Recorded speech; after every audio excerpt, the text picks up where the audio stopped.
چلے اسی تنخواہ میں سے جب بندہ بڑے بیٹے کی شادی کر کے بہو بیاہ کے لے آئے تو پھر بھی کام چلتا ہے، اور جب اس بیٹے کو اللہ بچے عطا کر دے تو اسی گھر میں، اسی آنگن میں، اسی چھت کے نیچے کام چلتا ہے۔ تو پھر تو مان جانا کہ چلانے والا تو نہیں، چلانے والا کوئی اور ہے۔ پھر تو مان جا کے چلانے والا کوئی تو اس وقت جب تنخواہ تیری لگی تھی تو کہتا تھا ابا ابھی میری شادی نہ کر، میں بیوی کو کیسے کھلاؤں گا؟ تو وہی شخص ہے جس کی چھت کے نیچے پھر 1.5 درجن پوتے بھی پل رہے اور گزارا ان کا بھی ہو رہا ہے۔ تو رزق کا ذمہ کس کا ہے؟ اللہ کا ذمہ۔ اب ہمیں پتہ ہے پہلی بات تو پریشانی اس لیے اتار دینی چاہیے کہ ذمہ ہمارا ہے ہی نہیں۔ اب دوسری بات یہ کہ ذمہ داری کس کی ہے؟ اللہ حکیم بھی ہے اور علیم بھی ہے، حکیم بھی ہے اور جانتا بھی ہے اور اسے پتہ بھی ہے کہ دینا کس طرح ہے۔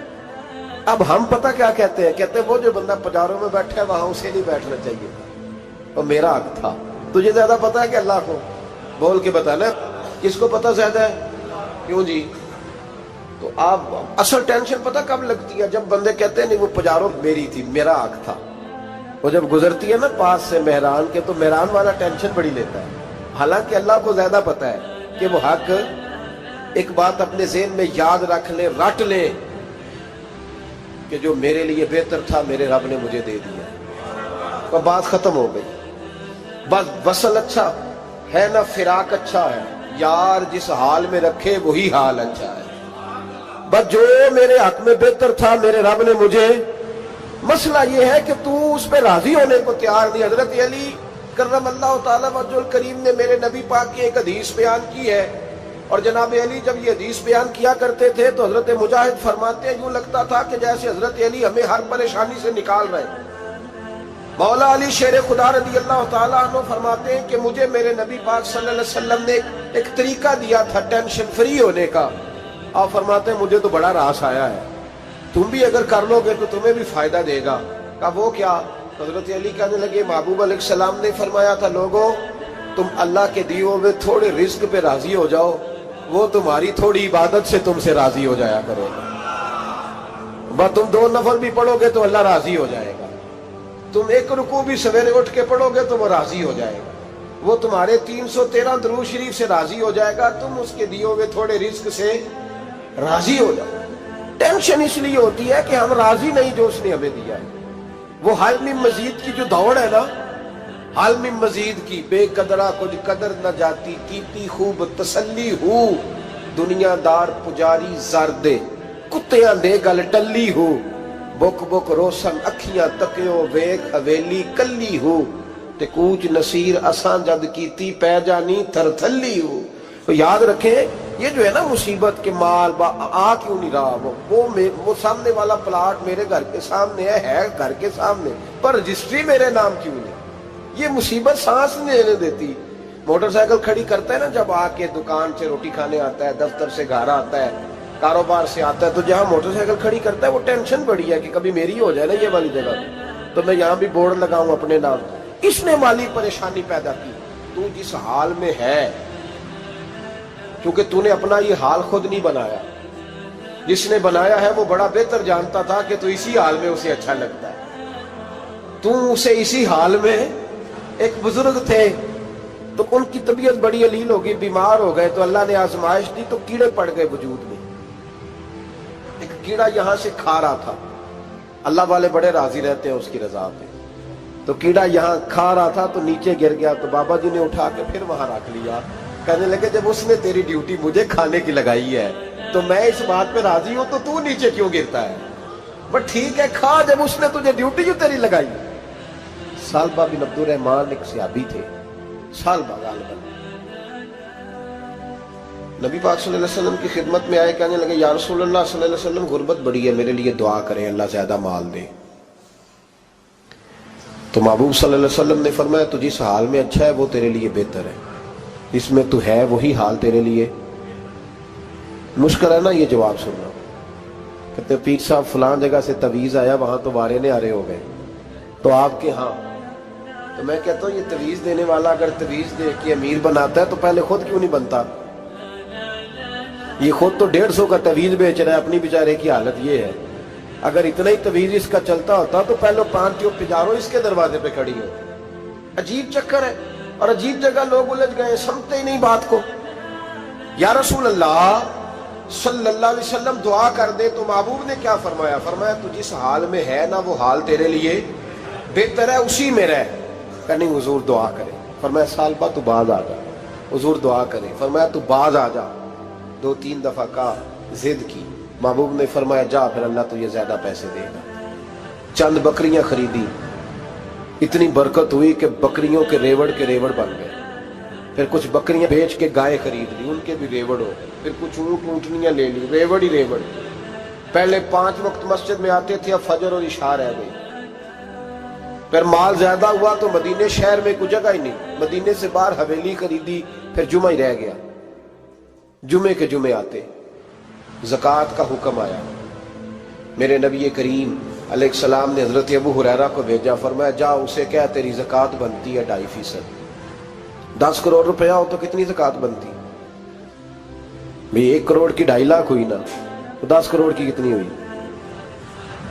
تو بڑی مصیبت ہے جب بینک سے میسج آتا ہے نا کہ 25 لاکھ نکل گیا تیرے اکاؤنٹ سے، بہت بڑی مصیبت، بڑی ٹینشن ہوتی ہے۔ ایک صاحب میرے پاس آئے، ان کی زمین اچانک مہنگی ہو گئی، اچانک پہلے کچھ 15-16 لاکھ کی ایکڑ زمین تھی، پھر وہ کروڑ کی ہو گئی۔ تو میرے پاس آئے، کہنے لگے وہ 10 کروڑ روپے بنتے ہیں تو زکوٰۃ، تو میں نے کہا آپ نے کیا کیا؟ زری زمین پہ عشر آتا ہے، اس پہ زکوٰۃ نہیں آتی، تو آپ نے کیا کیا؟ کہنے لگے وہ کچھ سوسائٹی کے رول کے مطابق میں نے فائلیں وغیرہ لے لی ہیں، اب میں نا کبھی موقع آئے گا تو ان کو بیچوں گا۔ تو میں نے کہا اب تو آپ کا یہ مال ہو گیا بزنس کا، تو اب تو اس پہ زکوٰۃ آئے گی۔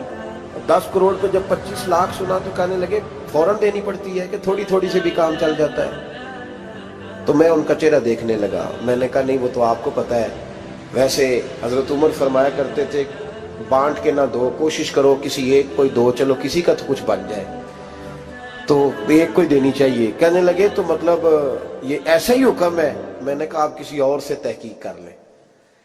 اب یہ بھائی لیتے وقت نہیں تجھے ٹینشن ہوئی کہ 15 لاکھ کا کروڑ ہو گیا، تو اس وقت نہیں تو نے کہا کہ یا اللہ، تو یہ کیسی سوچ ہے مسلمان؟ کس طرح کا اس کا؟ ہمارے ہاں جب کسی آدمی پہ حالات خراب ہوتے ہیں نا تو سب سے پہلے وہ اس طرح کرتا ہے کہ جو میں کہیں اللہ کے رستے میں دیتا ہوں پہلے اسے بند کروں۔ جس رستے تجھے آ رہا تھا پہلے تو نے وہ رستہ بلاک کیا۔ حضرت اسماء بنت ابی بکر صدیق کہتی ہیں میں حضور کو مسجد کے لیے، ادارے کے لیے، صحابہ صفحہ کے لیے کچھ دے رہی تھی، تو میں نے گننا شروع کیا تو حضور مسکرانے لگے۔ حضور مسکراتے کیوں ہیں؟ تو فرمانے لگی، محبوب فرمانے لگے اسماء اللہ کے رستے میں گن گن کے نہ دیا کر، ورنہ وہ بھی تجھے گن گن کے دے گا، تو اس کے رستے میں بے حساب دے، وہ بھی تجھے بے حساب ہی عطا فرمائے۔ لیکن پہلے یہ والا پہلے دروازہ بند کرو، یہاں سے پیسے ختم ہو رہے ہیں، تو اس طرح کرنا بھائی۔ اس دفعہ سوٹ ذرا گرمیوں والے نہ خرید، لیکن جو تو اللہ کے رستے میں دے رہا ہے اسے دیتا رہے۔ لیکن ہم اپنا نقصان کرتے ہیں، زیادتی کرتے ہیں اپنے ساتھ۔ میں نے آپ کو پہلے بھی بتایا تھا پیار کی بولی ہے، پھر بولتا ہوں۔ ایک بڑے بڑے پیار والے دوست ہیں، ایک دفعہ مجھے کہنے لگے کہ آپ کئی دفعہ اعلان کرتے ہیں تو مجھے اچھا نہیں لگتا، اور آپ ادارہ بھی بہت زیادہ بننے والا ہے، بڑی چیزیں میں دیکھتا ہوں جو ہوں تو بڑا نظام اچھا ہو جائے، آپ دعا کریں اللہ مجھے پیسے دے تو میں بڑے سارے خرچ کروں گا اس کے راستے میں۔ تو میں نے کہا یا اللہ اسے 10 کروڑ دے، یہ 9.5 کروڑ تیرے راستے میں دے دے گا۔ تو چپ کر گیا، جس طرح آپ نہیں کر گئے سارے، چپ کر گیا وہ بھی۔ اس نے کہا جی نہیں جی انشاءاللہ کریں گے۔ تو میں کیا پلیا جی تے دعا پہ ہوں دیا، ابھی تو وہ آئیں گے تو تب دیکھی جائے گی، تو تو یہیں اڑ گیا ہے۔ یعنی 9.5 کروڑ اللہ کے راستے میں خرچ کرنے کی دعا پہ بھی آمین کوئی نہیں کہتا کہ چلو آمین ہی کہہ دے۔ تو میں کہا تینوں تے 50 لاکھ بچتا سی پیا، لیکن تو اس سودے پہ تیار ہے۔ جب یہ سوچ ہوتی ہے، یہ غلط سوچ ہے، یہ بات تو اگر تم مسکرانے والی، لیکن یہ سوچ صحیح نہیں۔ حضرت عثمان غنی رضی اللہ تعالیٰ عنہ کہتے ہیں جس وقت نبی پاک صلی اللہ علیہ وسلم نے اعلان کیا نا جنگ کے موقع پر کہ 800 سپاہیوں کا خرچہ چاہیے، کہتے ہیں میرے پاس 600 کا تھا۔ یہاں ایک روایت میں حضور نے 1000 کا اعلان کیا تو میرے پاس 800 کا تھا۔ جب 2-3 دفعہ نبی پاک نے اعلان کیا تو کہتے ہیں میں نے کھڑے ہو کے کہا یا رسول اللہ پورا 800 میری طرف سے، کہتے میں نے 200 سپاہی کا خرچہ ادھار اٹھایا لیکن پورے 2 مہینے نہیں گزرے تھے، رب کریم نے مجھے کئی گنا کر کے پیسے واپس عطا فرما دیے۔ پر بات تو یہ ہے کہ تیری وہاں لو لگی ہو، تو تجارت کرتا ہے ان لوگوں کے ساتھ جو کیا دے سکتے۔ تو سالبہ کے پاس حضور نے پیغام بھیجا، پہلے تو کہا تیرے لیے بہتر نہیں مال، جب اصرار کیا تو بڑی برکت ہو گئی، بڑا آیا تو فرمایا زکوٰۃ دے، 2.5% زکوٰۃ ہے۔ اب جب سوچا کہ 5 اونٹوں پہ ایک بکری جائے گی اور بڑا سارا مجھے دینا پڑے گا، اب جب غور کیا تو یہ تو نہ کہا کہ میں نہیں دیتا۔ حضرت ابو ہریرہ سے کہنے لگے نبی کریم علیہ السلام کی خدمت میں عرض کرنا کہ میں خود آؤں گا۔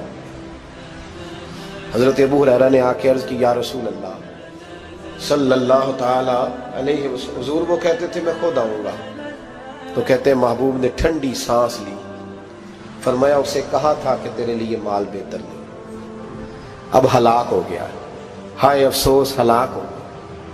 ان کو بھی تھوڑی دیر کے بعد احساس ہوا کہ یہ میں نے کیا کیا، نبی پاک کو ہی کہہ دیا نہیں ہے، حضور کو کہہ دیا بعد میں آؤں گا۔ اب دوڑے آئے، عرض کی حضور میں سارا کچھ لے کے آئے ہوں، قبول کر لیں۔ محبوب نے فرمایا گویا بلال حبشی کی خشک کھجور بھی قبول ہے، اور صہیب رومی ایک اٹی بان کی لائے تو وہ بھی قبول ہے، اور عمار بن یاسر اور مصعب بن عمیر اگر 2 دینار دے جائیں اور کوئی پرانا جوڑا کسی سپاہی کے لیے چھوڑ جائے تو وہ بھی قبول ہے، لیکن تو اپنا لاکھوں لے کے چلا جا، تیرا کوئی نہیں قبول، معاف کر دے۔ فرمایا جا معاف کیا، پر پیسے لے کے نہ آنا۔ اگلے سال پھر آئے، بندے ہوئے ہاتھ ہیں، محبوبہ میں دولت کا کیا کروں گا، آگ لگانی ہے، قبول کر لیں۔ فرمایا تو لے جا، تیرا نہیں قبول، گرا جو ان کی نگاہ سے وہ سنبھل نہیں سکتا۔ حضور نے وصال ظاہری کیا تو جناب صدیق اکبر کے پاس آئے، لاکھوں کا مال، ابو بکر قبول کر لو، تو جناب صدیق اکبر کہنے لگے اس کا کر لو جس کا نبی نے نہیں کیا، چل جا کوئی نہیں چاہیے۔ حضرت عمر کے زمانے میں قحط پڑ گیا، بارشیں نہیں ہوتی، غلہ نہیں ملتا، حالات خراب ہے، مالی طور پہ بحران آ گیا، غربتیں، مجبوریاں، تکلیفیں، آ کے روئے عمر میرا قبول کر لو، مجھے معافی تو مل گئی تھی نا۔ فرمایا معافی اپنی جگہ پہ، پر جس کا مصطفیٰ نے قبول نہیں کیا۔ بہت سارے لوگوں کو پتہ ہی نہیں کہ ان کا قبول ہی نہیں ہوا، اور وہ الجھے ہوئے، انہیں خبر ہی نہیں کہ اصل بات کیا ہے۔ فرمایا جس کا مصطفیٰ کریم نے قبول نہیں کیا، اب ہیرے اور جواہرات بھی لے کے آئے تو بھوکے مریں گے، پر اس کا قبول، اس بات پہ راضی رہو، اس حال میں اللہ نے رکھا ہوا، اس حال میں راضی رہو۔ یہ جو مصیبت ہے نا دیکھنی کہ وہ بھی میرے پاس، تمہیں کیا پتا، کبھی پوچھ تو صحیح اس سے وہ کس مصیبت کا شکار ہے، جو مالی طور پہ بڑا امیر ہے، تو اس کی طرف دیکھ کے اپنا دل برا کرتا ہے۔ بس جس حال میں رب نے رکھا ہے اس حال میں رہ۔